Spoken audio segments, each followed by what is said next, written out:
말씀을 보겠습니다. 사도행전 말씀을 이제 6장을 마치면서 이제 6장의 내용을 좀 끝까지 보도록 하겠습니다. 이제 성장하는 교회의 비결이라고 저번 주에 말씀을 나눴는데, 이제 초대교회가 형성되면서 성장했던 비결.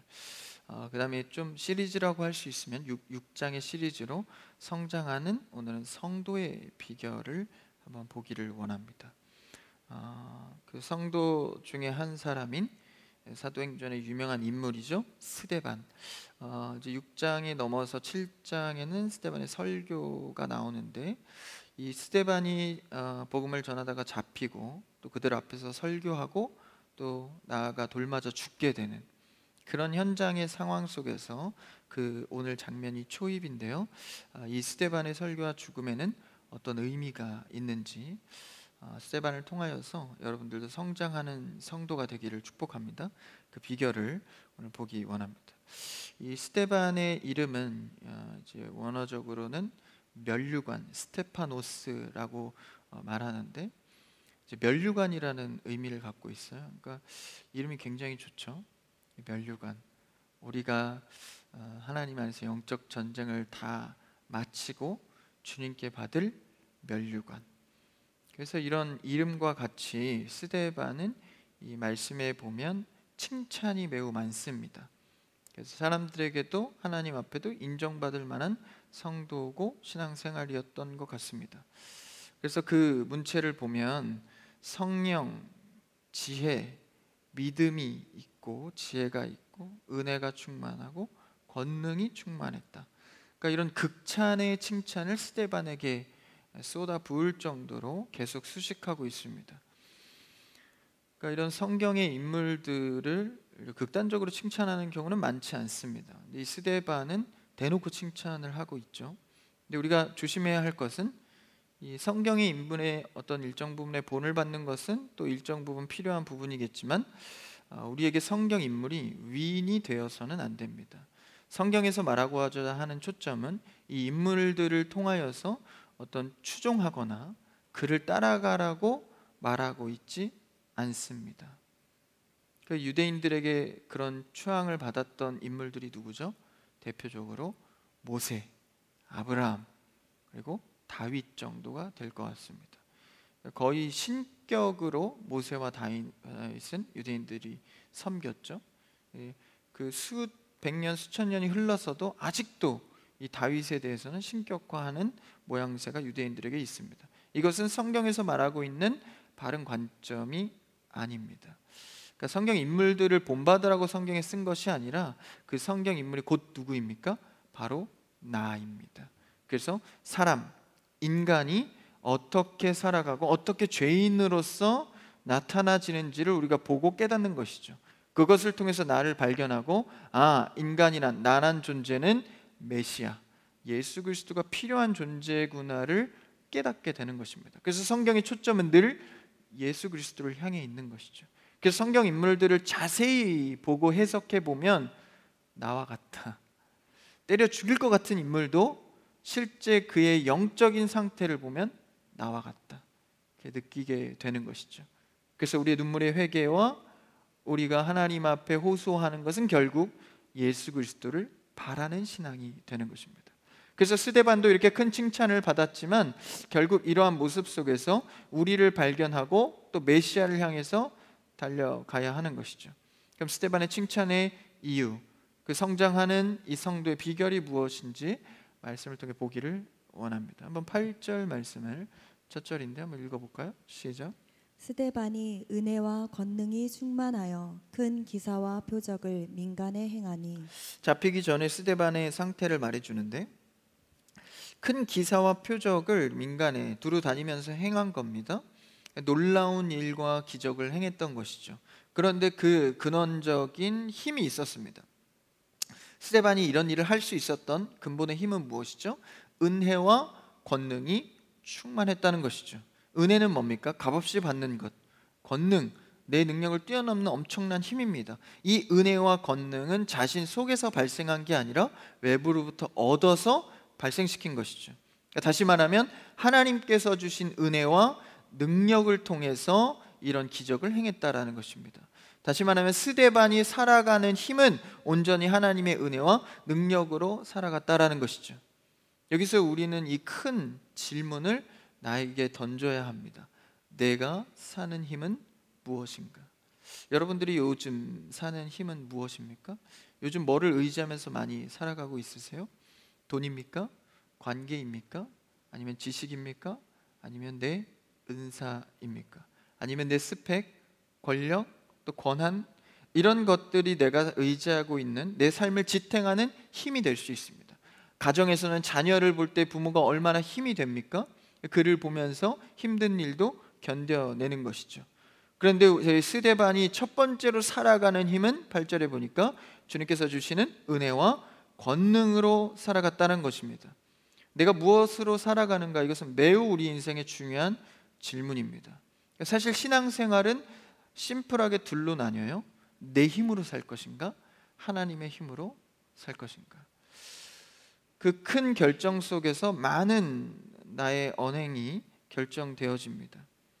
근데 우리가 신앙인이라면 보통 당연히 나는 하나님의 힘으로 살지, 이런 고백들을 많이 하고 또 그렇게 묵상하기도 합니다. 그런데 진짜 실제 하나님이 주시는 힘을 받아서 그 받은 힘을 갖고 살아가냐라는 것이죠.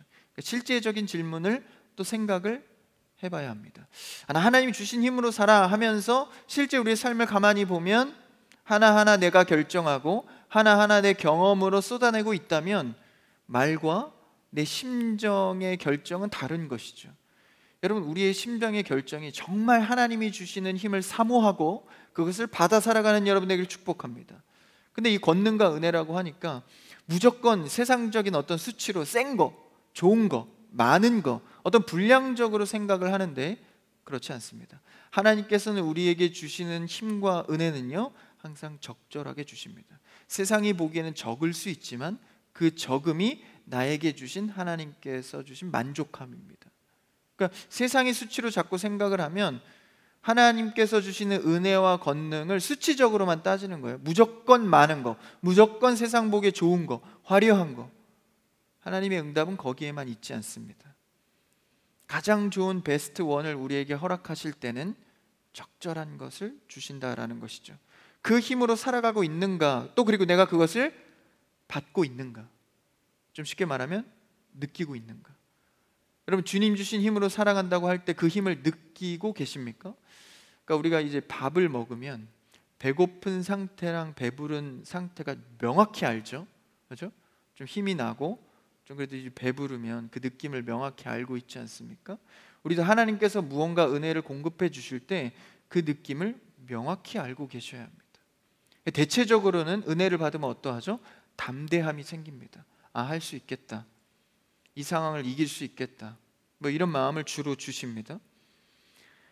그래서 우리에게 실제 주시는 힘으로 내가 살아가는가, 그러니까 우리가 하는 고백이 단순한 고백으로 그치는 것이 아니라 삶에 내가 공급받고 있는 것이 무엇인가를 생각해 봐야 합니다. 내 죄성을 하나님의 은혜로 누르고 있는가? 내가 할 수 없는 말과 행동을 주의 은혜로 하고 있는가? 경험과 체험이라도 쌓여가고 있냐라는 것이죠. 살펴보는 여러분의 시간 되기를 바랍니다. 그래서 내 힘으로 하는 것, 내 힘으로 하는 것들은요, 이제 내 안에 주인이 내가 되어 있는 겁니다. 뭐 하나님 섬기고 나 교회 다니지 하지만 그 자리나 위치적인 것이 좀 밑에 깔려 있는 거죠. 그 맨 위에는 내가 주인 되어서 살아가는 모습을 봐야 합니다. 내가 주인 된 것은 아닌가? 내가 주인 돼서 내 힘으로 살아가면 어떻게 되죠? 그 된 일에 책임과 부담과 불안과 후회도 역시 내가 가져야 합니다. 여러분들이 스스로 내가 주인 되어서 하는 모든 일들의 그 불안감, 후회들, 이런 것들이 다 내가 책임져야 하는 것이죠. 왜요? 내가 내 힘으로 했기 때문에. 그러나 하나님이 주신 힘으로 나는 할 수 없으나 주님께서 하시는 일을 따라가고 순종할 때 주님 주시는 힘이 결국 나를 선하게 인도하시고 그 힘이 결국 지나보면 나를 보호한다라는 것입니다. 당장은 알 수 없더라도 나를 보호하시는 하나님의 힘으로 살아가는 여러분 되기를 축복합니다. 그래서 제가 기도할 때 항상 넣는 문구가 있어요. 주님, 내 힘으로 하게 마시고 나는 할 수 없으니 주님의 힘으로 하게 하옵소서. 이거 항상 제가 기도하는 겁니다. 나는 못하니까. 좀 창피한 고백이죠. 저는 할 수 있는 게 없으니까, 잘 못하니까 하나님의 힘을 더하여 주옵소서. 이런 기도로 하나님의 힘을 얻는 여러분 되기를 바랍니다. 주의 힘을 얻어야지 하지만 막상 물어보면 뭐 얻고 싶은데, 뭐 얻었는데, 글쎄 그냥 느낌적으로만 아는 게 아니라 명확히 하나님의 힘을 붙드시기를 바랍니다. 이렇게 스데반은 주님이 주시는 은혜와 권능이 충만하여서 뭐 했다고요? 기사와 표적을 행했다라는 것입니다. 그러니까 명확히 뭔가 나타나는 것이죠. 여러분 주시는 은혜와 권능이 삶에 그대로 드러나지기를 축복합니다. 그러니까 힘으로 산다, 주님의 힘으로 산다고는 하는데 전혀 드러나지 않으니까 나도 지치는 것이죠. 스데반은 그 힘이 날마다 이렇게 드러나는 것이죠. 그래서 어찌 보면 신앙생활이 잘 흘러가면요, 진짜 주님께 잘 의지하면 이것들이 잘 드러납니다. 그럼 이게 신앙의 재미가 있죠. 이렇게 주고받음이 있으면 참 재밌잖아요. 요새 3층에서 탁구 치는데 목장 끝나면 올라오세요. 탁구를 칠 수 있습니다.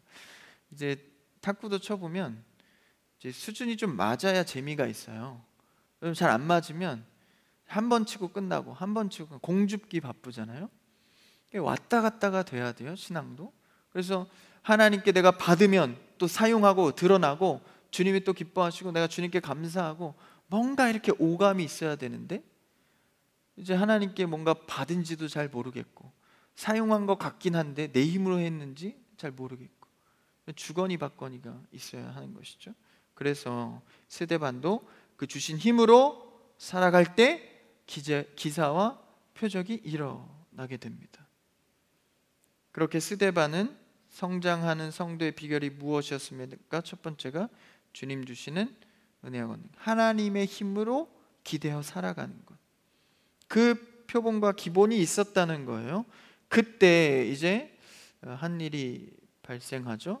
한번 그 다음 절 9절을 한번 읽어볼까요? 9절 시작. 이른바 자유민들 즉 구레네인, 알렉산드라인, 길리기아와 아시아에서 온 사람들의 회당에서 어떤 자들이 일어나 스데반과 더불어 논쟁할세. 여러 그룹들의 사람들이 나옵니다. 그런데 이 사람들은 사실상 다 유대인들입니다. 근데 이런 유대인들이 지어진 회당에서 스데반과 논쟁하고 있는 것이죠. 근데 이 유대인들은요, 로마가 유대를 점령했을 당시에, 지금도 뭐 점령해 있지만 점령 처음에 했을 당시에 포로로 잡혀간 사람들이 굉장히 많았습니다. 그러니까 뭐 지금도 그렇겠지만 나라가 나라를 점령하면 그 물자와 사람 인력을 자기네 나라로 가져가지 않습니까? 그들은 뭘 하죠? 포로로 잡혀서 노예 생활을 합니다. 노역을 하게 되죠. 근데 잡아갈 때 그러면 노예들을 뭐 어린아이나 노인들을 막 잡아가겠습니까? 그렇지 않죠. 건장하고 똑똑하고 유능한 자들을 잡아갑니다. 로마도 역시 유대를 점령해서 포로를 잡아갈 때 유능하고 젊은이들을 다 데려간 것이죠.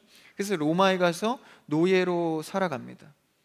근데 나중에 이제 로마 장군 하나가 이제 유대에 있던 이 사람들을 석방해 줍니다. 그래서 고국으로 돌아가라고. 근데 이제 노예도 이제 로마에서 정착하고 살아가다 보니까 고국으로 돌아가는 게 사실상 쉽지 않은 거예요.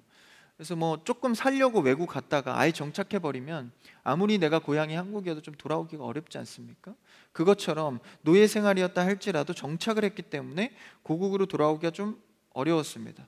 근데 이들이 뭐는 또 지키죠?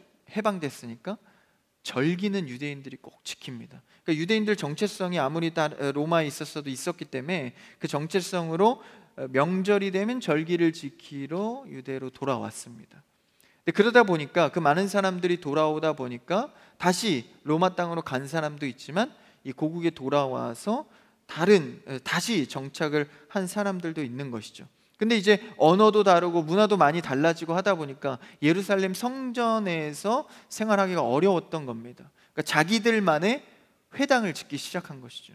그래서 언어나 문화 이런 것들에 대해서 잘 소통하기 위해서. 그래서 9절에 보니까 뭐 구레네인들, 알렉산드리아인, 길리기아, 아시아에서 온 사람들의 회당, 그 사람들의 회당을 지은 거예요. 거기서 일어나 스데반과 논쟁을 하게 된 겁니다.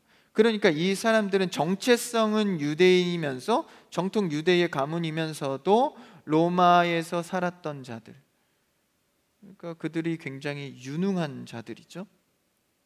그래서 각자의 회당을 만들어서 그곳에서 신앙생활을 할 때 이 농객들이 한 사람 스데반과 논쟁을 하기 시작하는 장면입니다. 그때 이 논쟁 속에서 스데반이 어떻게 됐나요? 10절을 한번 읽어볼까요? 10절 시작. 스데반이 지혜와 성령으로 말함을 그들이 능히 당하지 못하여. 첫 번째 칭찬이 뭐였죠? 은혜와 권능이 충만하다 그랬는데 10절에 와보니까 또 지혜와 성령으로 말미암아 그들이 이 논쟁에 능히 당하지 못했다라는 것입니다. 유능한 농객들이 이 스데반과 논쟁할 때 뭐 어떤 논쟁이었겠습니까? 당연히 예수 그리스도에 대한 논쟁이었겠죠. 그 논쟁을 할 때 교리적 논쟁이었을 것입니다. 그래서 이 한 사람을 이기지 못하는 거예요.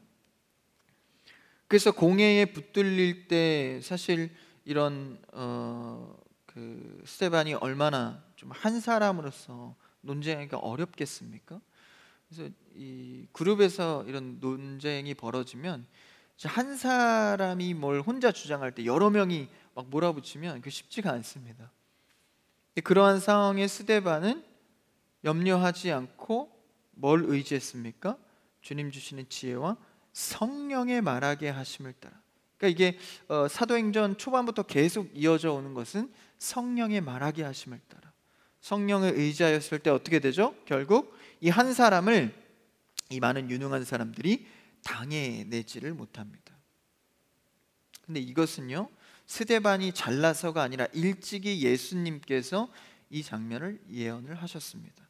누가복음 12장 11절에서 12절에 이렇게 말씀하시는데요, 한번 읽어볼까요? 시작. 사람이 너희를 회당이나 위정자나 권세 있는 자 앞에 끌고 가거든 어떻게 무엇으로 대답하며 무엇으로 말할까 염려하지 말라. 마땅히 할 말을 성령이 곧 그때 너희에게 가르치시리라 하시니라. 사실 이때는 예수님께서 뭐 성령이 말하게 하신다 할 때 제자들이나 사람들이 알아들었겠습니까? 쉽지 않죠. 근데 예수님은 이것을 명확히 말씀하셨습니다. 끌려가게 될 거다. 예수 그리스도의 이름을 전하면, 신앙생활을 지키면, 교회 다니게 되면 어려움을 맞이하게 될 거다. 그런데 그때의 성령의 말하게 하심을 따라 안심하라는 거죠. 염려하지 말라는 겁니다. 성령에 따라 말하게 하심을 따라 이기게 하리라. 그대로 이루어진 거예요. 그러니까 이것은 스데반의 논리력이 아닙니다. 요새 뭐 이런 말들을 하더라고요. 너 티야? 그런 말을 많이 하던데, 그런 논리력으로 스데반이 한 게 아닙니다. 그러니까 뭐 논리적이지 않으면 뭐 이런 논쟁이나 전도도 어렵지 않겠냐 말하지만, 스데반이 논리력도 있는 사람이긴 하지만 그의 논리력으로 논쟁한 게 아닙니다. 농객들도 꽤나 영리한 사람들입니다. 그런데 그것을 모두 방어하고 성령의 말로 지켜냈다라는 것이죠. 이렇게 논쟁 가운데 승리했으면 이제 스데반에게 그 사람들이 이제 항복하고 인정하고 설득될 법도 합니다. 그렇죠? 그 지혜와 성령으로 당해내지 못했으니까. 근데 웬걸 그렇지 않고 완전히 다른 형국의 일이 벌어집니다. 11절을 한번 읽어볼까요?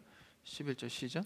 사람들을 매수하여 말하게 하되 이 사람이 모세와 하나님을 모독하는 말을 하는 것을 우리가 들었노라 하게 하고. 그러니까 사람들을 매수하여서 이제 이간질을 시켜서 이 사람 말의 논리를 부셔버리는 거예요. 그러니까 이제 말로 안 되니까 돈과 불법을 행하는 겁니다. 12절도 읽어볼까요? 12절 시작. 백성과 장로와 서기관들을 충동시켜 와서 잡아가지고 공회에 이르러 어떻게 합니까? 13절. 거짓 증인들을 세우니 이르되 이 사람이 이 거룩한 곳과 율법을 거슬러 말하기를 마지 아니하는도다. 그러니까 이 오히려 이제 설득되고 이제 스데반이 논리적으로는 이겼잖아요. 성령의 말하게 하심을 따라 성령을 의지해서 이겼는데 설득될 법도 한데 오히려 거짓 증인을 돈으로 매수해서 이제 이 스데반을 넘겨뜨리려 하는 것이죠. 그래서 이들이 유능하다고 이제 논증하고 잘난 척은 했지만 결국 지니까 그들이 사는 힘은 뭡니까? 돈으로 해결하려 했다라는 것이죠. 그러니까 그들이 사는 힘은 뻔히 보이는 거예요. 돈과 불법, 이간질, 얕은 술수, 거짓말 같은 거에 의지해서 살아가고 있었다라는 겁니다. 그래서 처음에는 자신의 논리로 했는데 그게 안 되니까 자신이 의지하고 있는 힘을 사용하는 것이죠. 그러니까 이런 논리력으로 그들이 항복하고 인정하고 설득되는 것이 아닙니다. 그들의 사는 힘, 다시 말하면 내 마음속에 주인의 자리가 바뀌지 않으면 절대 이 스데반의 논리로 설득되는 것이 아닙니다. 그러니까 우리가 아무리 성령의 감동으로 막 이렇게 열심히 전도하고 전하고 하려 해도 그 사람의 마음의 성령의 감동으로 주인의 자리가 바뀌지 않으면 논박으로 이겨도 굴복하지 않습니다. 그럼 다시 말하면 지금 스데반이 하고 있는 싸움은 논리 싸움이 아니라 생명과 진리의 문제, 다시 말하면 영적 싸움이다라는 것입니다. 그러니까 우리가 살아가면서 뭐 직장이나 캠퍼스나 가정 내에서 이 수많은 영적인 싸움들이 있습니다. 다시 말하면 예수 그리스도의 생명, 진리에 관련된 일들, 내가 지켜야 할 것들, 내가 말해야 할 것들, 사람들이 들으면 거북스러워하고 싫어하는 것들. 그런데요, 이런 영적인 싸움에서 교회나 성도를 싫어하는 마음은요, 이유가 있는 게 아닙니다. 제일 무서운 게 뭐죠? 그냥. 그래서 원래 이제 연인들이 내가 왜 좋아? 이런 말 많이 하잖아요. 이유를 나열하는 사람들은 이렇게 무서운 사람들입니다. 이유를 나열하기보다 난 그냥 네가 더 좋아, 이게 더 무서운 거거든요. 그러니까 여기서도 싫어하는 스데반의 논리에 졌음에도 불구하고 계속해서 불법과 자신들의 의지하는 돈을 사용해서 이렇게 싫어하는 이유가 무엇입니까? 논리보다 위에 있는 것이 바로 이 싫어하는 마음입니다. 그냥 마음이 싫어하는 마음이 들어있는 거. 왜 그렇습니까? 지금 이것은 영적인 싸움이기 때문입니다. 그래서 우리가 이런 우리의 삶의 수많은 환난과 전쟁의 전선을 잘 이해해야 합니다. 이것을 영적인 싸움으로 볼 것인지 아니면 내가 해결해야 되는 문제로 볼 것인지. 영적인 싸움은요, 내 힘으로 해결하는 것이 아닙니다. 영적인 싸움이기 때문에 지혜와 성령께서 말하게 하심을, 성령을 의지하여서 살아가야 하는 것이죠. 이 전선을 잘 구별해서 성령의 힘으로 살아가는, 이것이 스데반의 모습이었습니다. 그러면서 이들이 이제 어떤 이 스데반에게 죄를 씌우는데, 이 누명을 씌우는 거죠. 두 가지 누명을 씌웁니다. 한번 14절, 그 다음 절 14절을 한번 읽어볼까요? 시작. 그의 말에 이 나사렛 예수가 이곳을 헐고 또 모세가 우리에게 전하여 준 규례를 고치겠다 함을 우리가 들었노라 하거늘. 이 두 가지의 누명을 돈으로 거짓 증인을 사서 씌우죠. 어떤 누명을 씌웁니까? 첫 번째는 예수가 성전을 헐겠다고 했다. 이 예루살렘의 성전을 예수가 살아있을 때 헐겠다고 했다. 이 얼마나 망령된 이 말이냐 이러면서 이런 말을 했다고 이제 거는 거죠. 그럼 예수님이 성전을 헌다고 했습니까? 네, 헌다고 했죠. 헷갈리시죠? 헌다고 하셨습니다. 그런데 구체적으로 봐야겠죠. 요한복음 2장 그 장면을 한번 볼까요? 요한복음 2장 19절에서 21절까지인데 한번 읽어볼까요? 시작.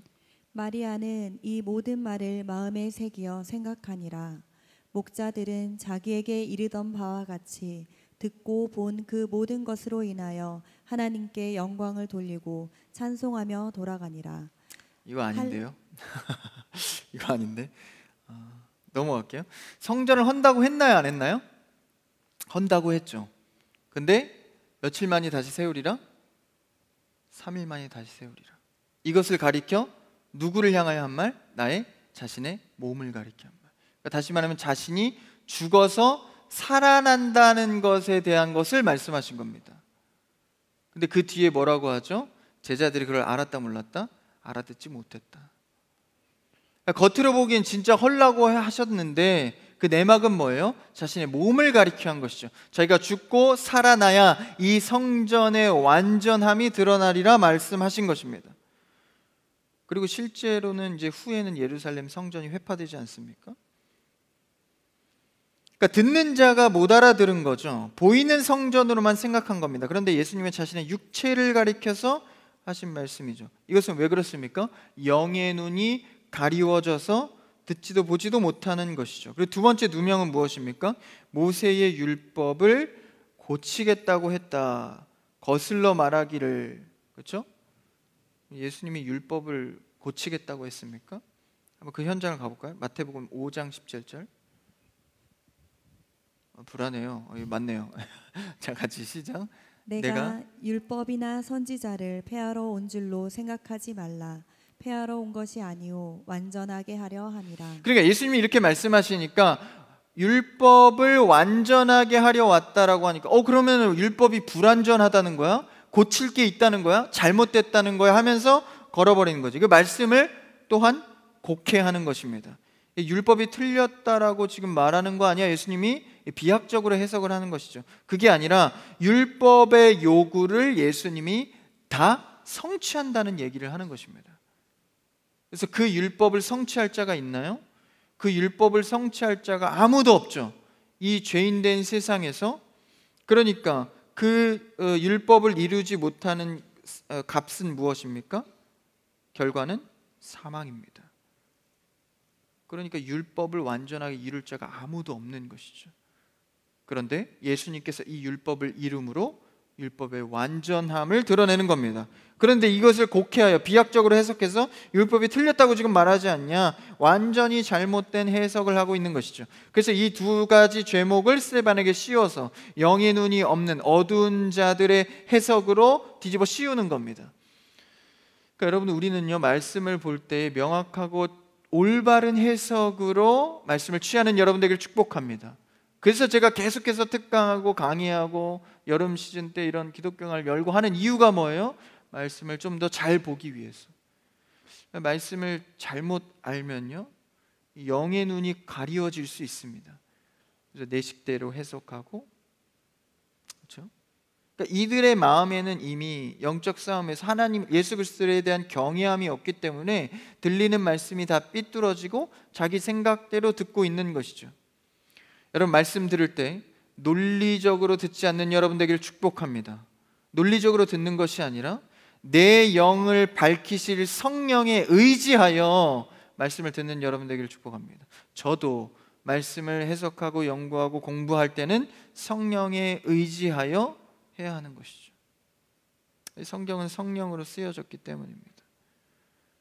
그래서 이런 곡해된 말씀, 그래서 여러분, 교회는 아무데나 가는 것이 아닙니다. 얼마나 많은 이 교회들이 있어요. 근데 말씀이 얼마나 곡해되고 비약적으로 사변적으로 해석되는지 모릅니다. 그래서 여러분, 영의 눈이 밝아져서 어떤 설교가 재밌나가 아니라 어떤 설교가 성경적인가를 아는 여러분 되길 바랍니다. 사역자들의 권한 아니고 사역자들만 아는 거 아니에요? 그런 게 아닙니다. 영의 눈이 어두워진 자들, 영의 눈이 밝아진 자들, 영의 눈이 밝아진 자들은 이런 성경의 말씀을 성령으로 들을 수 있게 되고 분별할 수 있게 되는 것이죠. 그렇게 스데반이 이 복음을 전하다가 나중에 돌 맞아 죽지 않습니까? 이렇게 말씀이 곡해된 오해를 통하여서 심지어 사람이 죽게 됩니다. 성령 하나님께서는 이렇게 못 알아듣는 자들을 위해서 사실 명확히 알기 위해서 성령님께서 오신 것이죠. 여러분, 성령을 통하여서 말씀을 보는 눈이 열리시고 잘 들리시고 그 말씀을 순종하는 여러분 되기를 축복합니다. 이거 아멘 안 하시네요? 성령으로 여러분의 영의 눈이 열려지기를 축복합니다. 이 영의 눈으로 볼 수 있는 신앙인, 그것이 성장하는 비결입니다. 그 다음 15절, 그 스데반이 어떠했나요? 한번 15절 읽어볼까요? 15절 시작. 공회 중에 앉은 사람들이 다 스데반을 주목하여 보니 그 얼굴이 천사의 얼굴과 같더라. 스데반의 얼굴이 천사의 얼굴 같이 보였습니다. 근데 이게 누가 주목하여 봤을 때 그런 거죠? 공회 중에 앉은 사람들. 그러니까 뭐 성도들이 본 게 아니라 공회 중에 앉은 사람들이 볼 때 천사와도 같았다라는 것입니다. 그러니까 스데반을 죽이고자 하는 자들, 넘겨뜨리고자 하는 자들이 봤을 때 천사와 같았다라는 것이죠. 지금 세상은 이 보는 자들은 어떻습니까?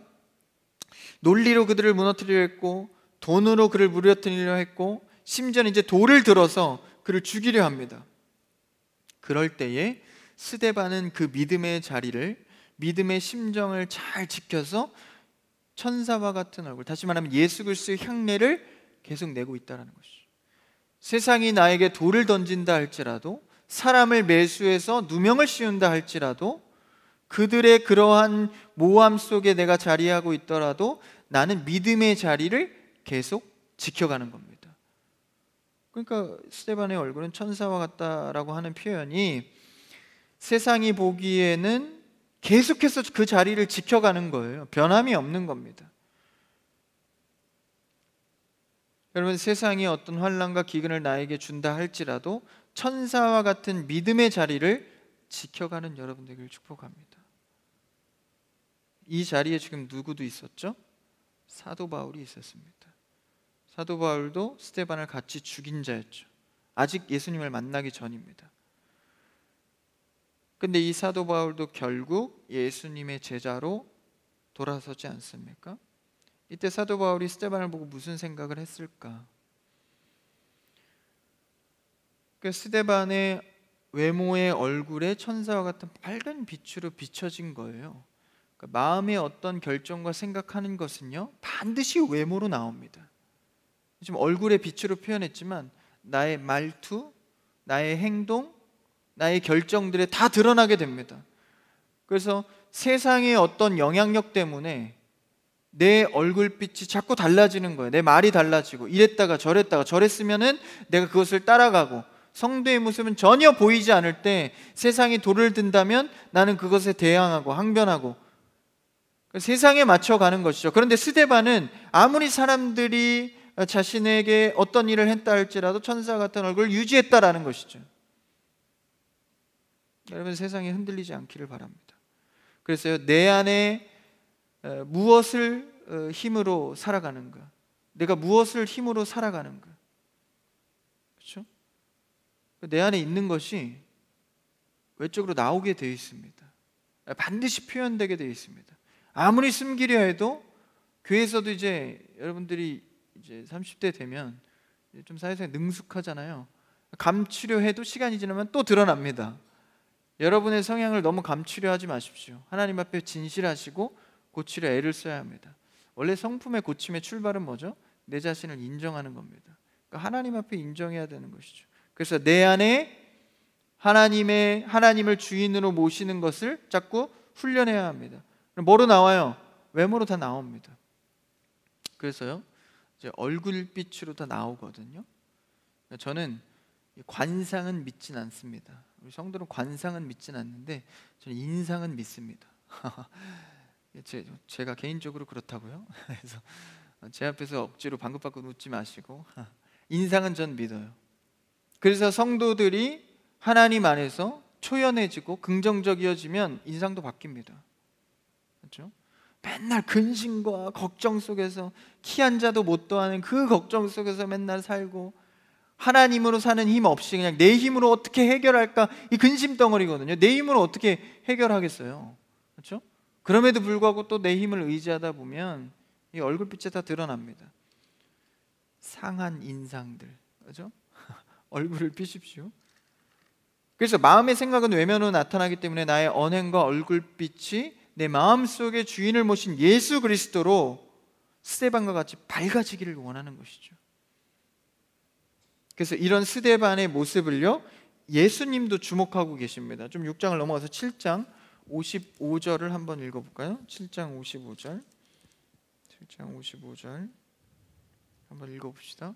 스데반이 성령 충만하여 하늘을 우러러 주목하여 하나님의 영광과 및 예수께서 하나님 우편에 서신 것을 보고 나중에 이게 설교가 끝나고 나서 스데반이 성령이 이제 충만하여서 하늘을 주목하여 봤는데 뭘 보게 됩니까? 하나님의 보좌의 우편에 있는 예수님을 발견하게 됩니다. 근데 예수님께서 어떻게 하고 계시죠?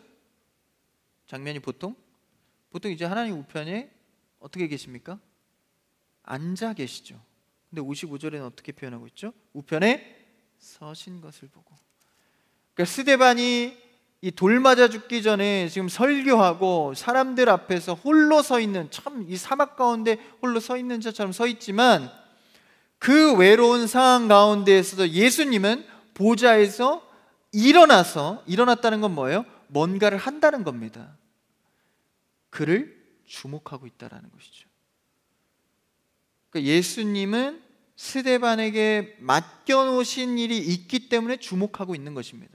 그러면 지금 스데반이 신앙 가운데 환난을 당하고 죽음의 위기에 처해져 있는 것도 예수님이 맡기신 일이다라는 것입니다. 맡기신 일을 하다가 어려움에 처한 게 아니라 어려움에 처한 것까지가 하나님께서 맡기신 일이다라는 것이죠. 환난과 어려움과 근심과 여러분의 매너리즘과 슬픔이 있습니까? 그 일까지도 하나님께서 맡기신 일입니다. 그것을 통해서 하실 일이 있다라는 것이죠. 여러분, 우리는 기억해야 합니다. 신앙생활하다 어려움을 당한 것이 아니라 어려움 당한 것까지가 하나님께서 맡기신 신앙생활입니다. 그래서 결국 스데반이 그 어려움을 통해서 순교하게 되죠. 죽게 됩니다. 그 죽음을 통하여서 누가 나중에 돌아오죠? 사도 바울이 돌아옵니다. 사도 바울은 10권이나 되는 성경을 쓰고 수많은 교회를 세우고 사람들을 세웁니다. 누구의 순교로 꽃피운 열매입니까? 스데반의 순교입니다. 우리 장로교 합동축의 교리와 신학들은요, 수많은 순교자들을 통해서 꽃피운 신학입니다.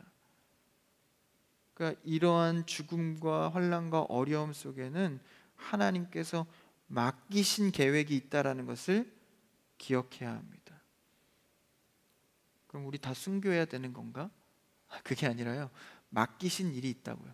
누구에게는 하찮은 작은 것 같아 보이는 일도 하나님께서 맡기신 영역이 있다라는 것입니다. 그러니까 어떤 일을 하고 있냐가, 어떤 섬김의 일을 하고 있냐가 중요한 게 아니라 하나님께서 맡기셨다는 것을 인식하는 것이 더 중요합니다. 사도 바울은 수많은 업적을 했으니까 하나님께서 참 크게 맡기신 거고, 구레네 시몬은 십자가 질 때 그냥 엉겁결에 십자가 지고 얼마 걸어간 것, 하찮은 일에 쓰임 받은 것, 다른 겁니까? 형태는 다르지만 같은 하나는 무엇입니까? 하나님이 맡기셨다는 것입니다. 그래서 우리는 큰 섬김이든 작은 섬김이든 맡기신 그것 그대로 순종하고 살아내는 여러분 되기를 축복합니다. 그게 성도의 가치예요. 하나님께서 맡기신 일을 하는 것. 말씀을 정리합니다. 오늘 성도가 살아가는 비결, 성장하는 비결은요, 주님께서 주시는 힘으로 살아가는 것입니다. 오늘 이 시간 돌아가셔서 내 마음을 집중해 보십시오. 내가 무슨 힘으로 살아가고 있는가? 두 번째는 무엇입니까? 주님께서 맡기신 일에 꾸준하고 초연하며 이상히 여기지 않는 것입니다. 환난을 당한다 할지라도 그것까지도 하나님께서 나에게 맡기신 사명이기 때문에 세상의 논리 앞에 낙심하고 부끄러워하는 것이 아니라 담대하게 천사와 같은 예수 그리스도의 향내를 내는 여러분의 신앙이 되기를 주님의 이름으로 축복합니다.